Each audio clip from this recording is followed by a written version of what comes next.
நேற்றைய தினம் முன்னாள் அமைச்சர் சி வி சண்முகம் அவர்கள் காங்கிரஸ்காரர்களை பற்றியும் காங்கிரஸ் தலைவரை பற்றியும் கடுமையான விமர்சனங்களை முன்வைத்திருந்தார். எனக்கு திரு சி வி சண்முகம் அவர்கள் மேல ஒரு சின்ன சந்தேகம். அவர் 7 மணிக்கு மேலே பேசினாரா இல்லை நிதானத்தோடு பேசினாரான்னு ஒரு சந்தேகம் இருக்குது. ஆடு நனையுதேன்னு ஓனா அழுவுற கதையாக தான் இருக்கு திரு சி வி சண்முகம் அவர்களுது. அவங்க கட்சிக்குள்ளேயே 1008 ஓட்டையை வச்சிட்டு இருக்காங்க. காலில் விழுந்து எடப்பாடி அரசு கடந்த 4 ஆண்டுகளுக்கு முன்னாடி சசிகலா காலிலையும் பிஜேபியில் மோடி காலிலையும் அமித்ஷா காலிலையும் விழுந்து ஆட்சியை தக்க வச்சுக்கின அதிமுக அடிமைகள் நாட்டுக்கே சுதந்திரம் பெற்றுக்கிறத காங்கிரஸை பார்த்து காலில் விழுறாங்க. இது நகைப்புக்குரியதா இருக்குது.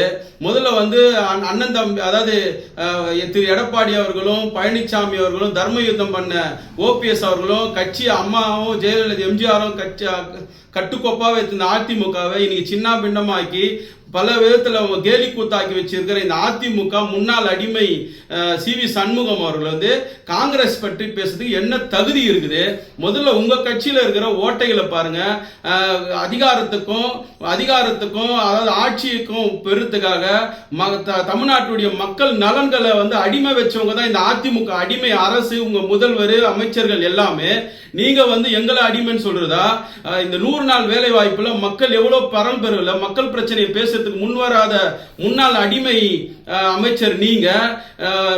இது தூத்துக்குடியில 18 அப்பாவி மக்களை சுட்டு கொன்ற எடப்பாடி அடிமை அரசு நீங்க. இன்றைக்கும் மோடி தலைமையில உங்களுடைய ஊழல்களை மறைக்கிறதுக்கு, உங்க அயோக்கியத்தனங்களை மறைக்கிறதுக்கு காலில் விழுந்து ஒரு சுயநல கூட்டணி அமைச்சிருக்கிற நீங்க கொள்கையால ஒன்றுபட்டிருக்கிற இந்தியா கூட்டணியை பத்தியும் எங்க காங்கிரஸ் கட்சியை பத்தியும் தலைவர் அகில இந்திய தலைமையால் அறிவிக்கப்பட்ட எங்கள் தலைவரை பற்றியும் பேசுறதுக்கு உங்களுக்கு துளி கூட அருகதை இல்லை.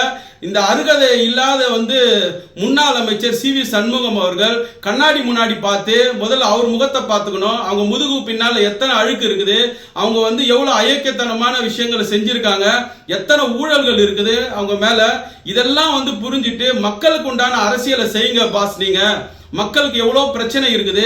நீட்டு தேர்வுக்காக நீங்க மோடி கிட்ட பேசல, இந்த 100 நாள் மகாத்மா காந்திக்காக நேரு கிட்ட பேசல, எங்க தலைவர் ராஜீவ் காந்தி ரத்தத்தால 91 உங்களுக்கு அதிமுக உயிர் கொடுத்தோம், அந்த நன்றி உணர்வோட பேசுங்க. காங்கிரஸ்கார அன்னைக்கு உங்க கூட கூட்டணியில் இருக்கலனா இன்னைக்கு அதிமுகன்ற ஒரு அடிமைகளே நீங்களா இருந்திருக்க மாட்டீங்கன்னு நினைவு கொள்ளுங்க. மீண்டும் ஒரு முறை காங்கிரஸ்காரர்களையோ எங்கள் தலைவரையோ விமர்சிச்சால் நாங்க அமைதியாக பார்த்து கொண்டிருக்க மாட்டோம். முன்னாள் அமைச்சரே, அடிமை அமைச்சரே, ஞாபகத்துக் கொள்ளுங்கள்.